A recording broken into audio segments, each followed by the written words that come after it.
Attack on Titan is one of the most influential anime of all time and most likely a modern classic. I mean, everyone and their mother is watching Attack on Titan, so it is the most hype anime, right? I will be honest here, when season 4 started airing, I was hyped seeing all the people who I didn't even think watched anime rally around it and celebrating the last season. But that was the thing. I was hyped because of watching all the people around me getting hyped and not because it was Attack on Titan. Coming into season 4, I got hyped when the bombastic scenes happened, got kind of sad during the sad scenes, but when the season ended, I was like, GG Nori, let's get to the next season of anime. That was because I didn't have any emotional connection with any of the characters. I understood why Eren was doing the things he was doing. I understood why people were sad at some of the moments, but I never felt the same thing. And I'm not saying it needs to be deep, bro, but I at least want a lasting impact from the series, which I know can offer it. Well, how did this happen? Even after watching all the seasons of Attack on Titan, buckle up, it's going to be not that big of a read. No, really. When Attack on Titan started airing in 2013, around that time, I also started watching anime consciously, not like Dragon Ball. Even though I did not watch Attack on Titan when it came out, because I was busy watching Naruto, Death Note and others. But when I finally watched it, my horny teenage self was instantly hooked to the show. For the exact same reasons you might think.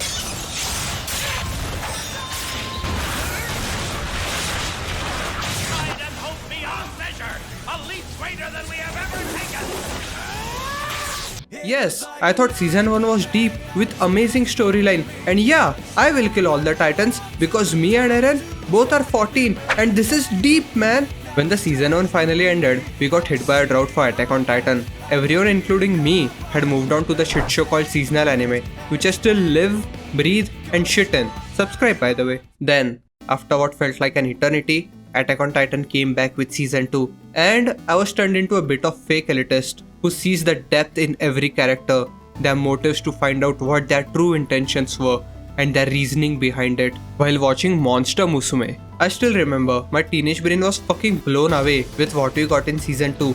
I was hooked. I was turned worse than an addict. Every reveal, I screamed like a teenage girl in my basement, not Eren's. Please don't leave. But the most important thing by the end of it, I was cucked. All I wanted back then was more Attack on Titan. So I did an oopsie. I did a big oopsie doopsie. I went on ahead and read the manga.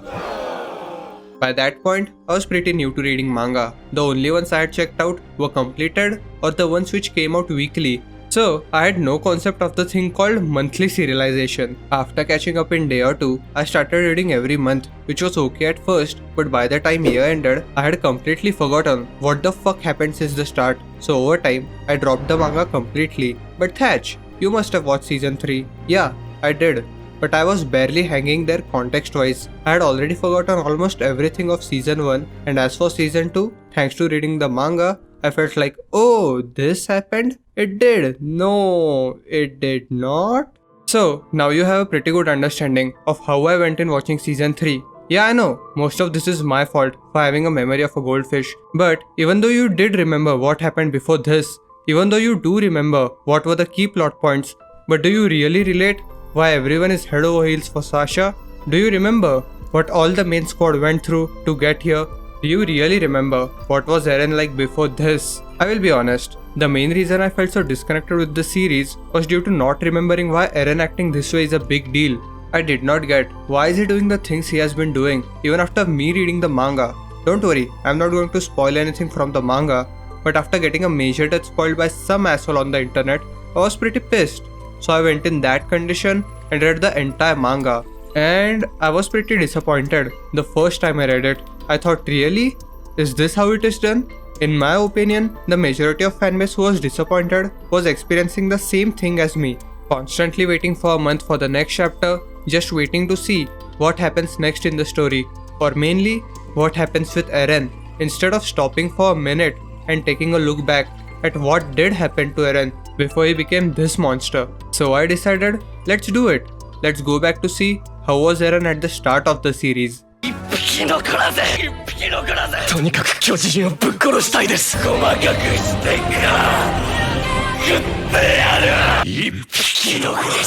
What the fuck? Eren was this bitch? This bitch? The Eren step on me daddy we have now was Daddy, please kick the shit out of Eren.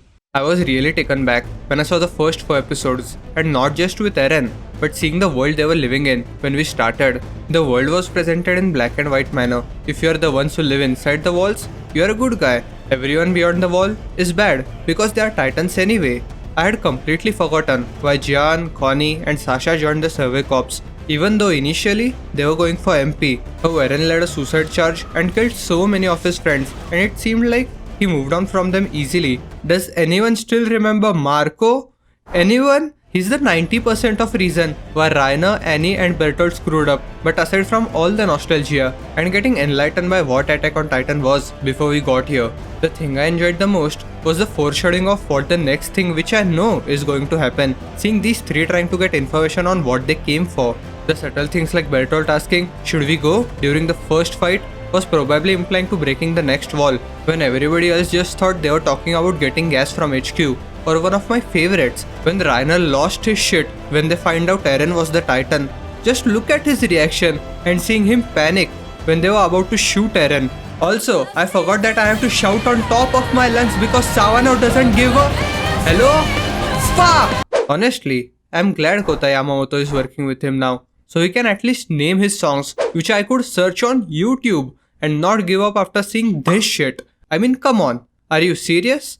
I know artists are complex, but bruh. By the time I dived into season 2, I was addict once again. I was just glued to my PC watching this show, and this time I was unknowingly giving twice as much attention because whenever they reference something which is a subtle foreshadowing, I turned into this Leo meme. The subtle change when they switch from warrior to soldier or talking about who is the real enemy.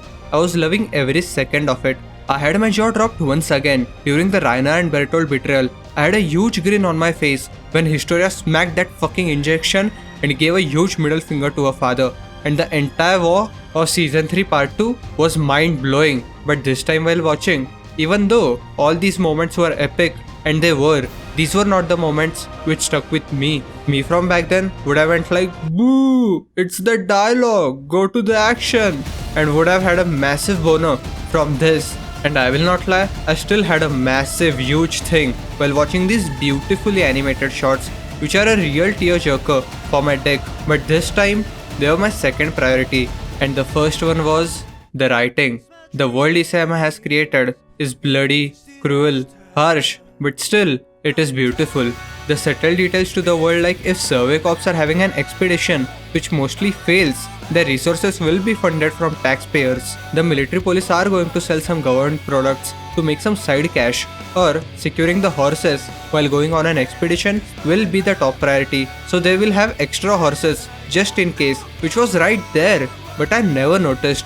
And the most important person in Attack on Titan had an amazing character development, which no doubt is Eren. Of course, there are others which I love dearly, but only so many of them I can talk about. Eren was a shonen protagonist in this seinen world. People say the genre of the show changed after season 3, but it was always like this. Since season 1, Eren found out he has Titan powers thanks to his dad, who is hiding something in the basement which will give him freedom he sought dearly for, then got betrayed by Annie, one of his classmates, who he was not that close with, but close enough that it will affect him. In following days, he finds out that the ones he considers as his big brothers are also traitors, all while thinking he's special from season 1, where he takes L after L. And finally, when he gets to know the truth of what his father did, he's completely broken, but stands up on his feet once again in hopes of being close to freedom, the sea that he very much desired for, the sea which will set him free.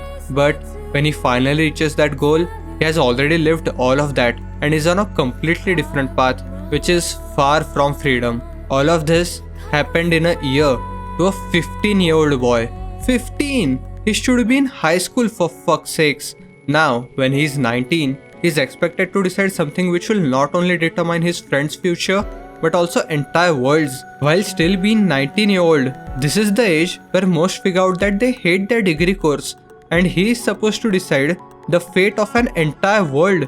Of course he is going to be fucked up. Now, when I think about Attack on Titan, the first thing which comes to my mind is not the go, or the hype fight scenes, or the amazing animation which I thought what made Attack on Titan special back then, And that may be because I grew up, or maybe Attack on Titan has also changed. But while rewatching the show, I had so much respect and appreciation for the little seeds which Attack on Titan planted, which over time grew into this huge and beautiful tree. Attack on Titan for me back then was something completely different, because of course it was, but that experience had become something I couldn't relate to anymore. Now, after rewatching in its entirety, it means something entirely different for me. One of my favorite scenes is not any fight scene or the hype scene, but the end of season 2, which still gives me goosebumps when Erwin says, 我々はいずれ必ず突き破る。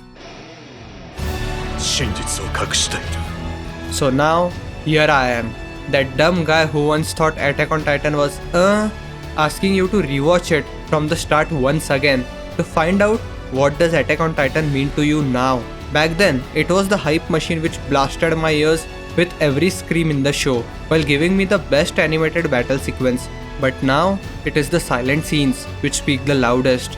That one line which is more powerful than any battle sequence. That one smile which will make me cry like a bitch than any death scene. Attack on Titan is not just the hype train which will live and die. It is something everyone will remember. Everyone will think about it once a month, or even a year, or decades down the line. It will mean something for you which you might not be even aware of. So, search it. Search that. It is really beautiful, and you will be glad that you found it. As for me, it means this. 誰か僕らを見つけてくれ。胸張って生きろよ。この世界に生まれてきてくれたんだから。人の役に立てていると自分に言い聞かせ、自分に嘘をつき続けたことへの罰なんだって。俺は自由だ。向こうにいる敵全部殺せば俺たち自由になれるのか。